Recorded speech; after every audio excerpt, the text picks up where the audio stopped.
तुम्ही दुग्धाभिषेक केलेला आहे शिवाजी महाराजांच्या पुतळ्याला, काय कारण आहे?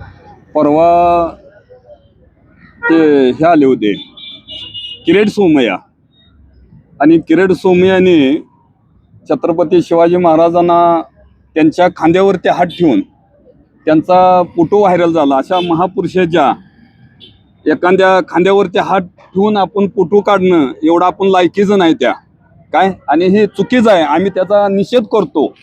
काय आटपाडी उद्धव बाळासाहेब ठाकरे शिवसेना आणि आमचे सर्व आटपाडी तालुक्यातले सर्व ग्रामस्थ या सर्वांच्या वतीनं आम्ही त्या किरीट सोमय्या यांचा आम्ही निषेध करतो. आम्ही भाजपकडून त्याच्यावरती असं स्टेटमेंट देण्यात आलं की ते पुतळ्याला जाणीवपूर्वक हात नव्हता, ते वयोवृद्ध आहेत आणि वयोवृद्ध असल्यामुळे आधार घेतला. नाही, जाणीवपूर्वक त्यांनी हात दिला आणि फोटो काढलाय त्यांचा.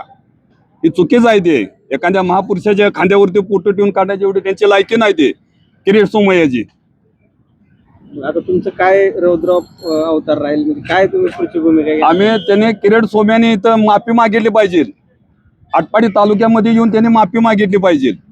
काय त्यांनी माफी मागितली पाहिजे इथं येऊन. त्यांनी माझं चुकलं म्हणून असं त्यांनी माफी मागितली पाहिजे. अशा एखाद्या महापुरुषाच्या खांद्यावरती फोटो हात ठेवून फोटो काढणं काय हे चुकीचं आहे ते त्यांचं. आता काय भूमिका राहणार तुमची पुढची? आंदोलन वगैरे करणार आहात काय? त्यांनी जर नाही माफी मागितली तर आम्ही आंदोलन करणार. आम्ही निषेध म्हणून आम्ही आंदोलन करणार. त्यांनी जोपर्यंत माफी मागणार तोपर्यंत आम्ही आंदोलन करणार. तुम्ही छत्रपती शिवाजी महाराजांच्या पुतळ्याला दुग्धाभिषेक केलेला आहे शिवसेनेच्या वतीनं. काय झालेलं असतंय, हे सोमय्यासारखी प्रवृत्ती ही महाराष्ट्रात खरोखर जन्मल्या याचं फार दुर्दैव आहे. वास्तविक पाहता त्याने इथं येऊन जाणून बुजून आमच्या आराध्य दैवताचा छत्रपती शिवाजी महाराजांची विटंबना केलेली आहे. खांद्यावर हात टाकायचा, घोषणा द्यायचा, उतरताना हात परत अजून दाबून धरून घोषणा द्यायचा, हे आम्हा शिवप्रेमींना म्हणा किंवा आम्हाला उबाटा शिवसेनेला अजिबात मान्य नाही. त्याचा आम्ही त्या किरीट सोमय्याचा तोतल्या बोबड्याचा तीव्र जाहीर निषेध करीत आहोत.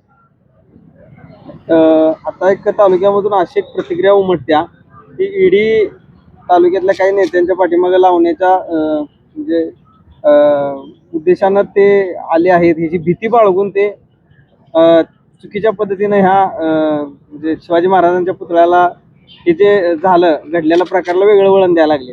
अहो तो काय ईडी काढतो, त्याचा घास नाही. तो ईडी काढत काढत त्याची शिडी कवा निघाली हे महाराष्ट्रातल्या भारतातल्या जनतेला कळालं नाही. तुम्ही बघितलं असेल पत्रकार बांधवांनो, त्याचं ते नागडं फोटो, नागडं व्हायरल व्हिडिओ, तो काय ईडी काढतोय. ईडी काढत काढत त्यानं त्याची शिडी व्हायरल झालेली ही त्याला कळालं नाही. निवळ हा महाराष्ट्रातला नालायक बेशरम माणूस आहे. नतद्रष्ट माणूस आहे तो.